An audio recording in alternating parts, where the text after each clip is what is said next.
Good morning student आज हम class 11th का भौतिक विज्ञान का मात्रक और मापन चैप्टर नंबर 2 पढ़ेंगे। ठीक है, इसमें सबसे पहले हम भौतिक राशियाँ या भौतिक राशियाँ किसे कहते हैं ये पढ़ेंगे। तो बच्चों आओ चलो पढ़ते हैं। वे राशियाँ जिनका मापन किया जा सके, ठीक है, भौतिक राशियाँ कहलाती हैं। जैसे लंबाई, तापमान, द्रव्यमान, समय, ऊर्जा, विद्युत धारा आदि। ठीक है, जैसे कि मान लिया मेरे हाथ में ये पेन है, ठीक है, हम इसे देख के आसानी से बता सकते हैं कि ये कितने सेंटीमीटर का है।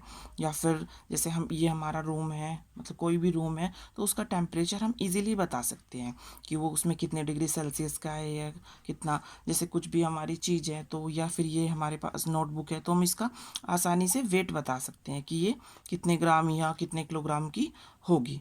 तो ये सभी क्या होती हैं, भौतिक राशियाँ होती हैं। ठीक है, आइए अब जानते हैं भौतिक राशियों के प्रकार। भौतिक राशियां दो प्रकार की होती हैं, मूल राशियां, व्युत्पन्न राशियां।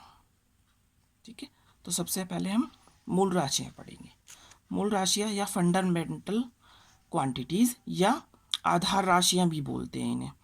वे भौतिक राशियां जो आपस में स्वतंत्र होती हैं, जिनका परस्पर कोई संबंध नहीं होता, मूल राशियां कहलाती हैं। यानी कि ये राशियां वो ऐसी होती हैं कि एक दूसरे से इंडिपेंडेंट होती है, इनकी आपस में एक दूसरे से कोई रिलेशन नहीं होता। ठीक है, वो कौन सी राशियां कहलाती हैं, मूल राशियां कहलाती हैं। मूल राशियां 7 प्रकार की होती हैं।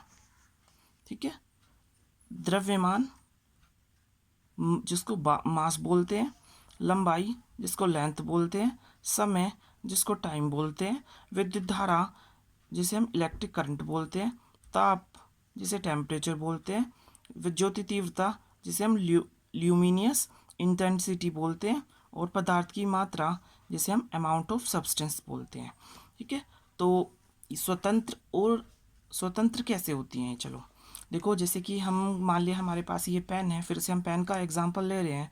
जैसे हमारे पेन, ये पेन है, ठीक है, तो हम मान लिए मैंने बता दिया कि 5 सेंटीमीटर है, तो हम ये तो नहीं बता सकते ना इसके 5 सेंटीमीटर को देख के कि ये कितने किलोग्राम का होगा या कितने ग्राम का होगा।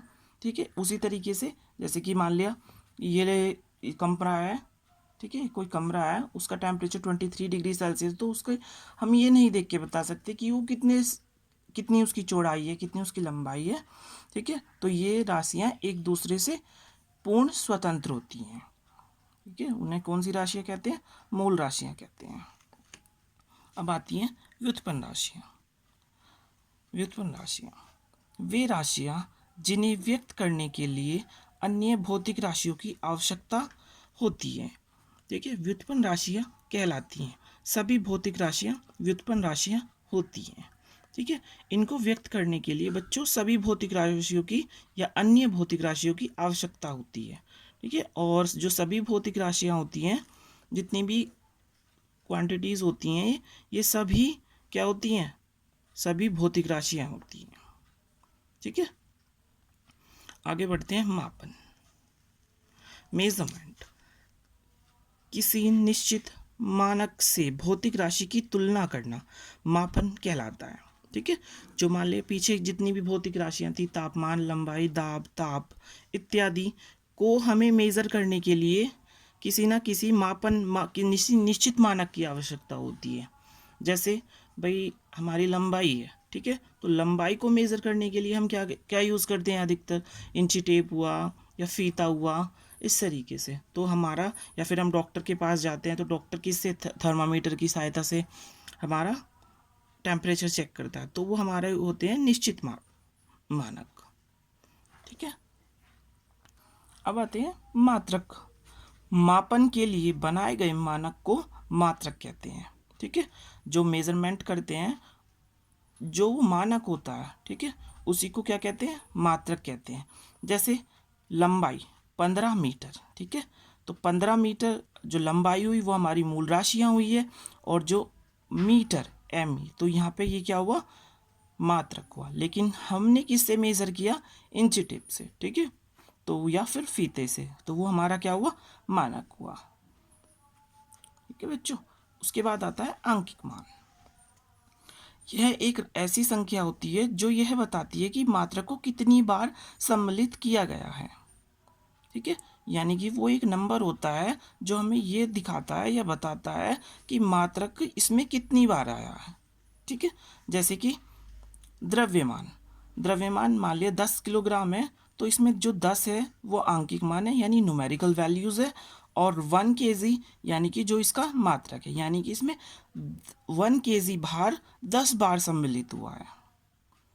ठीक है, अब आती है मूल मात्रकों की प्रणालियाँ या मात्रकों की प्रणालियाँ।